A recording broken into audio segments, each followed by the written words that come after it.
Shalom, Yasha'Allah. First and foremost, we get all praises, honor, and glory to Yahweh, Bahashem, Yahweh Shai, Bahashem, Rakak Wadash, the bottoms of our apostles and elders at Great Millstone, hope real well. And peace and blessings to the hopeful elect that switches the great gospel and sincerity and truth. There's your brother Tazakai Yahweh from the Great Millstone to the Annapolis camp. Coming at you another lesson through the spirit and the power of Yahweh, Bahashem, Yahweh Shai. And Lord, will it be edifying? Actually got a few articles, to go into. I'm not gonna read the whole thing, just give you a gist of what's going on.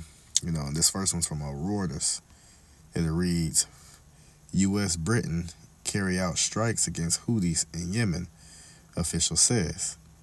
And this came out January 11th, 2024, the hopeful year of Jacob Strubble. And it reads, got a few bullets that say, U.S. Britain says attacks hit Houthi ability to attack ships. Australia, Bahrain, Canada, and Netherlands provide support. U.S. says no intent to escalate tensions.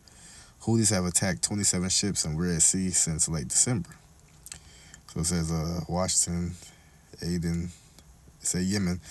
The United States and Britain launched strikes from the air and sea against Houthi military targets in Yemen in response to the movement's attacks on ships in the Red Sea. A dramatic regional widening of the Israel-Hamas war in Gaza. As witnesses in Yemen confirmed explosions throughout the country to Reuters, President Joe Biden cautioned in a statement late on Thursday he would not hesitate to take further action if needed.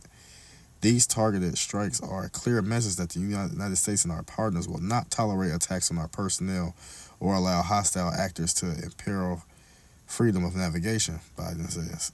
Britain's Ministry of Defense said in a statement, the early indications are that the Houthis' ability to threaten merchant shipping has taken a blow. The Iran-backed Houthis say their attacks on shipping routes in the Red Sea are a show of support for the Palestinian and Hamas, the Islamic group that controls Gaza. It says U.S. Defense Secretary Lloyd Austin, who was in the hospital due to surgery complications, said in the statement that the strikes targeted Houthi capabilities, including drones, ballistic and cruise missiles, coastal radar, and air surveillance.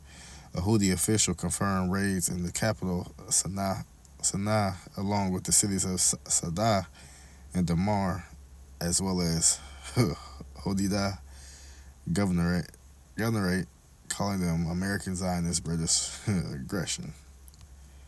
Right? It say witnesses told Reuters that the raids targeted a military base adjacent to Sana'a Airport, a military site near Taiz Airport, a Houthi naval base in Hodeidah, and military sites in Hajjah Governorate. It says a fierce escalation. The U.S.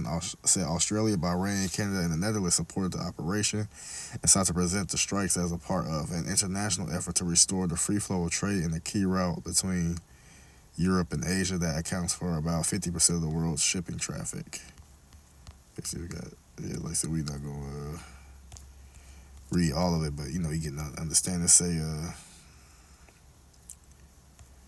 let's see. But the strikes, the first of Yemeni territory since 2016, were also an undeniable demonstration of Washington's struggle contain the fallout Israel-Hamas war in the Middle East since its eruption in October. Although Washington said there was no intent to escalate tensions, the Houthis have vowed to retaliate to any attack. The concern is that this could escalate, said Andreas Krieg at King's College in London, warning of the risk that Saudi Arabia and the United Emirates could also be drawn into confrontation. In a statement after the strike, Saudi Arabia called for restraint and avoiding, escalation. The United States also accused Iran of being involved operationally in the Houthi attacks in the Red Sea, providing the military capability and intelligence to carry them out. So they said not to get too deep into this one.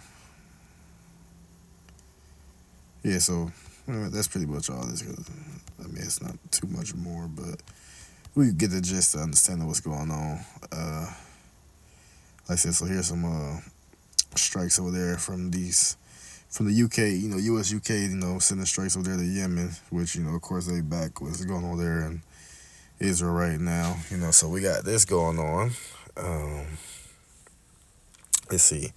And also this India to send additional warships to Arabian Sea amid threats of attack, which that picture was from December 26th, 2023, but this was published, January 10th, 2024. Hopeful year of Jacob's trouble. And we'll read a little bit of this. It says India will increase the number of warships for anti-piracy operations in the Arabian Sea by 5 times more than last year as the threats of attack rise. At least a dozen warships will police the vast waters. Senior Indian officials said, asking not to be identified or to discuss confidential information. The South Asian nation increased deployment in the region from 2 to 5 warships in December after a tanker carrying chemicals was hit by a projectile from an unknown source near Indian waters. On Friday, India's Marine commandos boarded a hijacked cargo carrier to rescue the vessel and its crew. Each of India's warships will carry a detachment of Marine commandos and have helicopters on board, the people said. In addition, the warships will be backed by U.S.-made MQ-9 drones and long-range surveillance aircraft. Let me see. It says Vivek Medal. I'm not going to try to butcher these names. It says a spokesman for India's Navy declined to comment when contacted by Bloomberg News. The move to have more warships in the Arabian Sea matches with India's broader policy of projecting itself as the primary security partner for the nations and the region, through which some 40% of the world's oil is transported. India permanently deploys warships at 5 choke points in the Indian Ocean, stretching from the Gulf of Aden in the west to Malacca Strait in the east. Its navy is carrying out more warship patrols than ever before in the Indian Ocean as concerns grow about China's increasing naval power. It says, which in a sense they do, like they cooperate with each other because they are, BRICS nations and stuff like that. But China and India has their past conflicts, I believe. They had like wars in like 1962 and 67. It was like a border dispute. But other than that, they seem to be, seeing eye to eye. But again, even though if you can be seen as an ally in a sense, and you see their strength compared to your strength, then what you gonna do? You gonna try to show your presence as well. Not trying to be provocative or anything like that, but you want to, flex a little muscles here and there.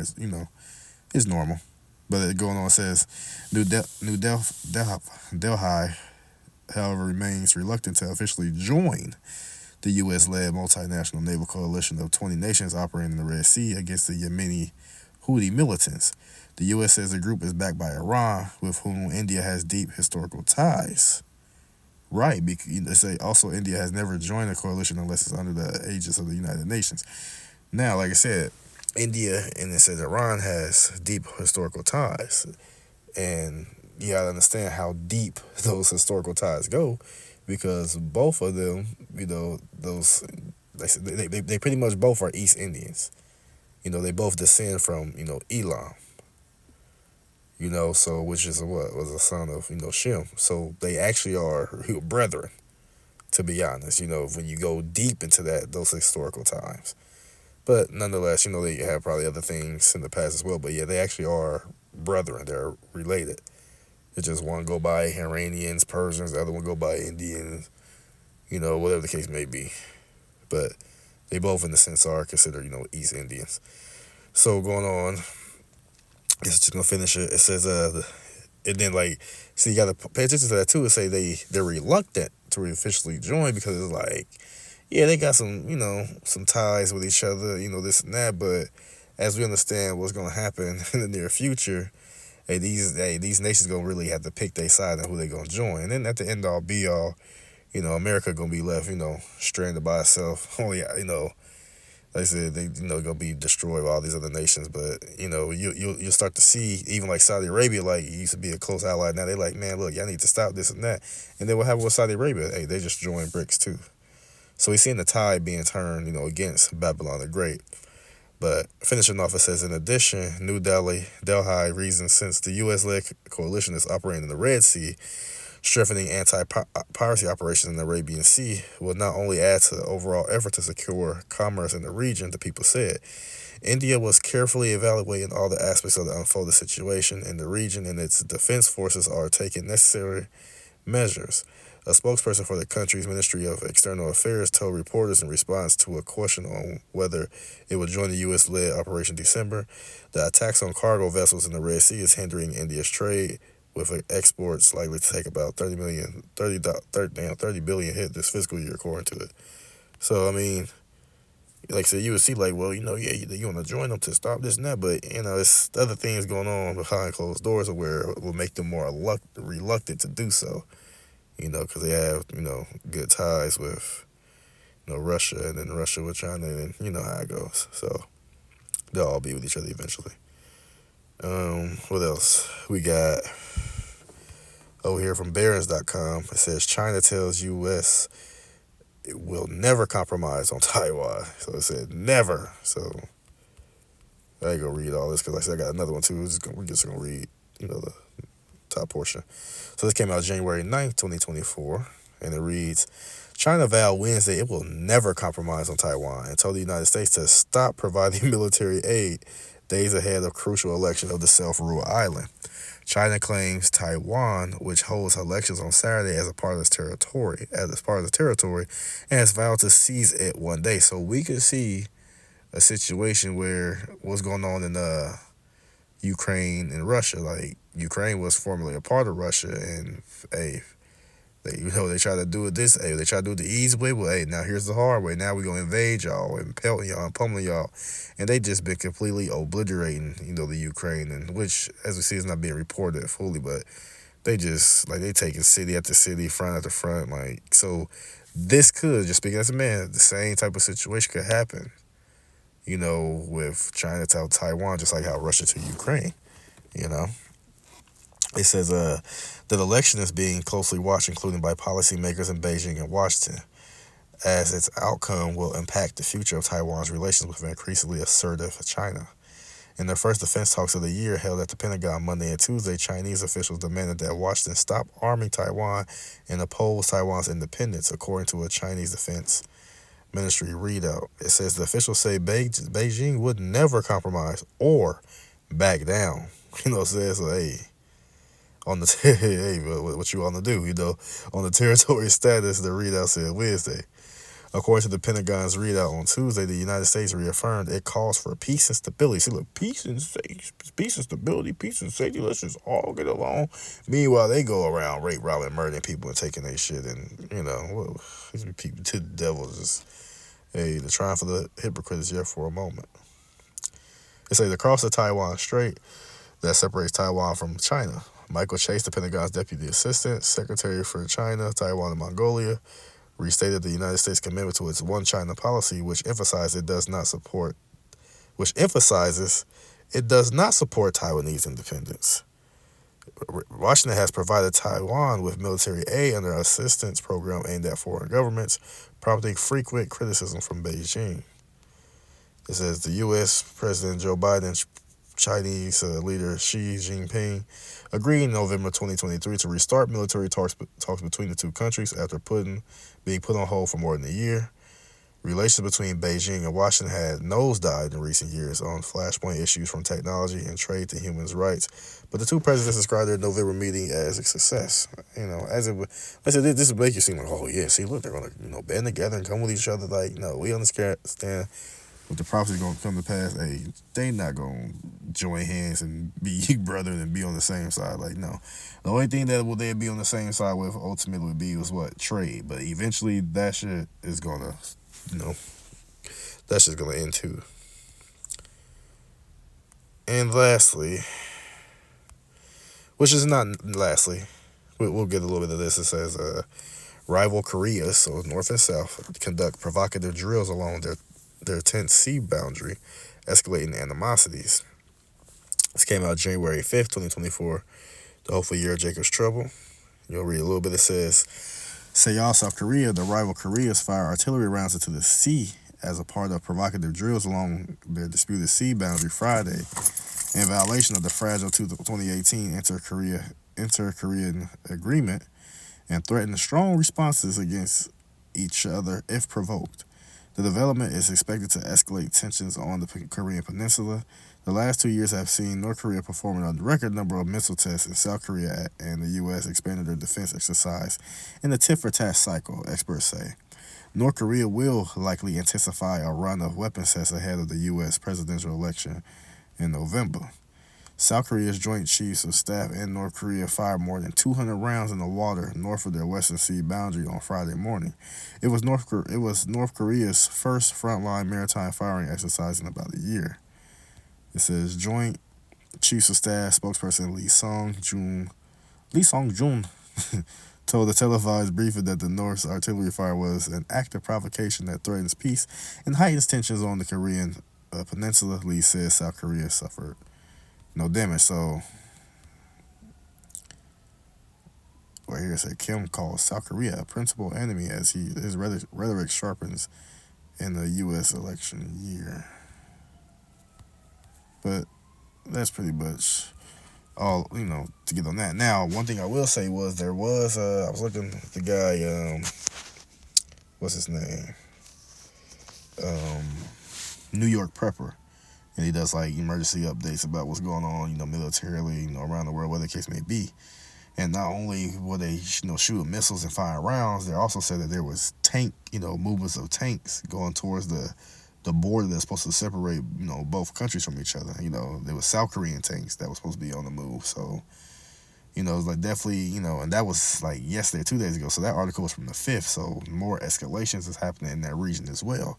So there could be another Korean war, so to speak, against those two. And you get what I'm saying? It's just, you got what's going on in the Middle East. You got, with, Iran, not Iran, Slovakia, but, Iran-backed countries, allegedly. But, you got with Hamas and Israel. Then now Israel want to go into Lebanon against Hezbollah. They was firing missiles in South Lebanon. And Lebanon, I believe, Hezbollah been shooting, missiles into northern Israel, so... you got that, of course, Russia, Ukraine. Then you got the Taiwan, Chinese dispute. Then also, Australia, Japan. It's, it's a lot of things going on. But at the end of the day, these were things that were already written aforetime. Saying they was already these things were said that they're going to come to pass. In the end, so to speak. And this is getting right into it. The words of our Lord and Savior, Yahushua HaMashiach. Matthew 24:6, and ye shall hear of wars and rumors of wars. See, you're hearing the wars, right? The Russia-Ukraine war, the Hamas-Israel war. You hear about Israel about to declare war against Hezbollah. They're shooting at each other.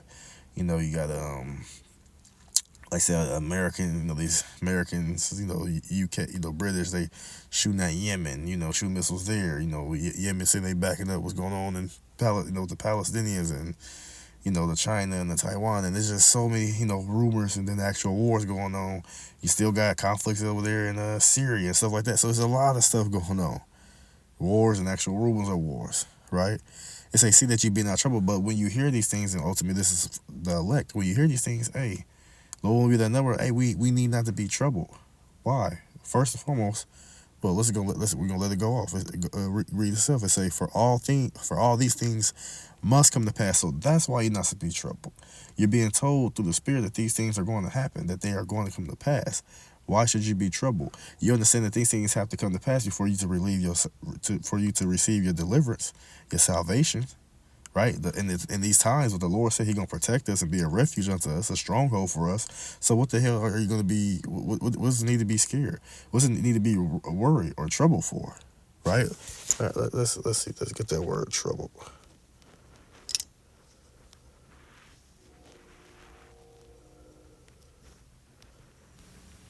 Strong's G 2360. Thraeo. Thraeo, right?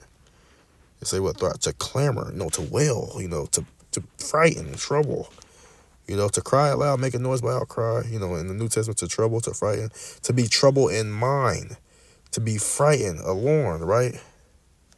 Hold on, what does the scripture say? I hope they go through. Right here. 2 Timothy chapter 1, verse 7, for Yahweh Shemashah have not given us a spirit of fear. See, what we're not given that spirit of fear, right? We know these things must come to pass. We know, hey, if you in tune with the spirit, man, why should we fear when we getting the heads up, right? But why should we fear if we believe, hey, Scripture says the Most High be before us, who could be against us? Why be afraid if you're on the side of Yahweh Shem Yahushai, right? So he have not given us a spirit of fear, but of power and of love and of a sound mind. Right, we're going to have our wits in that day. What? Wisdom and knowledge will be the stability at times when all these things come to pass. So we need not to wail or be troubled or to be frightened. For all these things must come to pass, but the end is not yet. Hey, it's still more to come. Right? This is just, brushing the surface, so to speak. No, it's more to come. Trust and believe that. And more has been coming presently. Right? For nation shall rise against nation, and kingdom against kingdom. Well, we've done read, of a few examples of those instances of those nations as against each other, right? Kingdoms against each other. It says that there shall be what? Famines, right? Lack of food shortages, right? And pestilences, disease, plagues, and earthquakes. Hey, you see that earthquake that rocked Japan, killing over 200 people. Remember that earthquake last year in Turkey that killed like then there 30,000 people, right? It's multiple earthquakes that's going off right now as we speak. Right, in diverse places. Now it says what? All these are what? The beginnings of sorrows. Right? These are the beginnings. So guess what? It's gonna get worse and worse and worse until what? We be delivered out of this place. Lord willing, again, we be at that number.